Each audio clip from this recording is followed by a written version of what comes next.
क्या कहूँ गुरु जी के बारे में। आज तो उनके चरणों में बैठे हैं, ऐसे लगता है शिवलोक में ही है।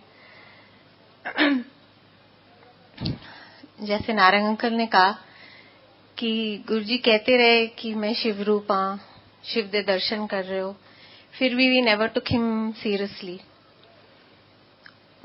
उन्होंने कई बार अपना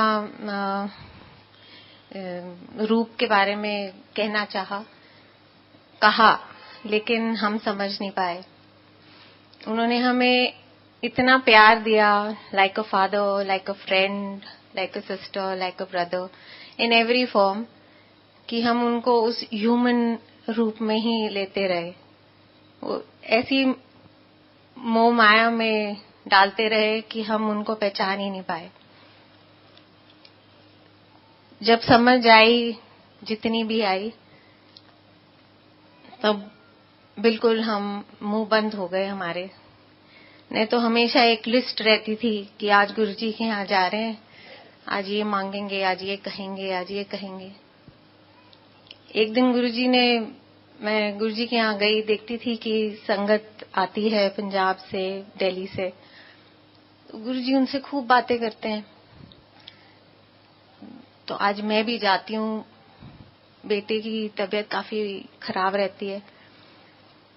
तो जैसे मैं गुरुजी के पास गई और कहा, गुरुजी मेरा बस कंप्लीट ही नहीं कर पाई, and he shouted, he said इत्थे आके ना गल करी दी, कम खराब कर लेंगी, जा पीछे जाके बैठा।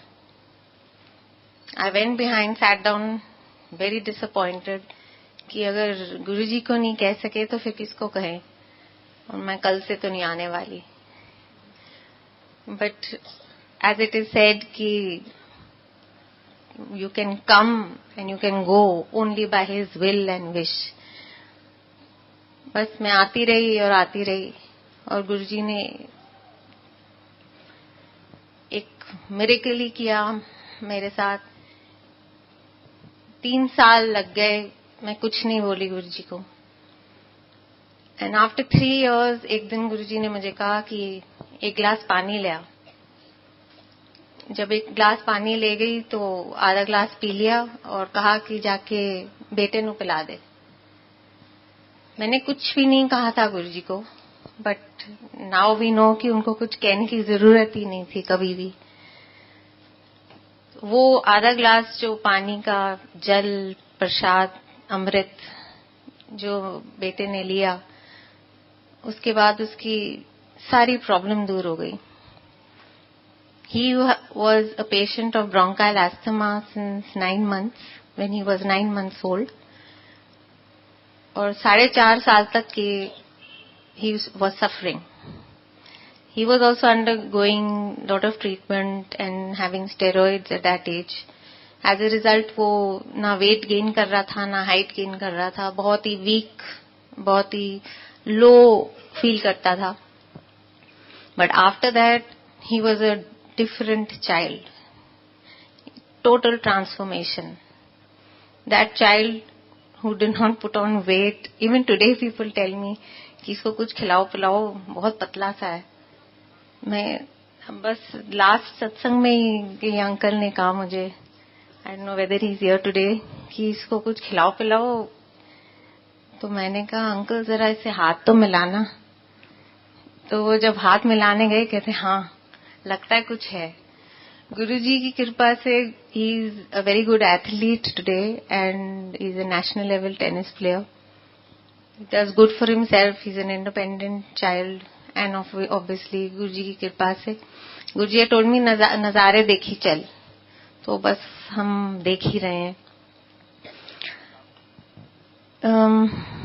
Like this, Guruji has treated my father-in-law who had an heart attack, and he's absolutely fine today.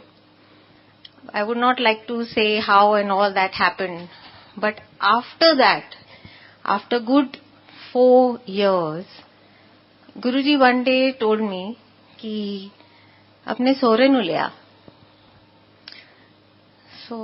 मुझे था कि डैडी तो आते रहते हैं सत्संग में, मतलब empire state.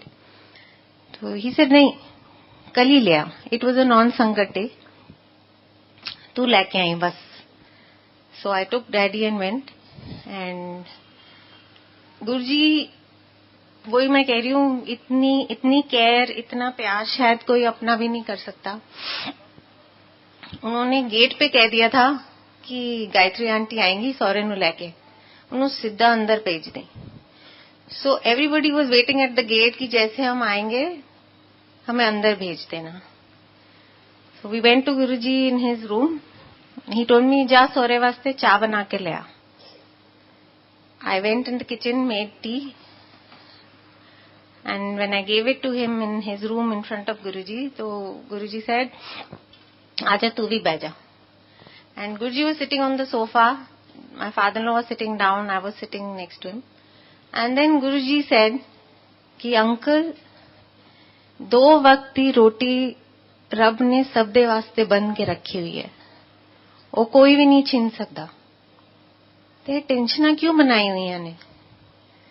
And actually he was used to take a lot of tension and he was undergoing a lot of tension.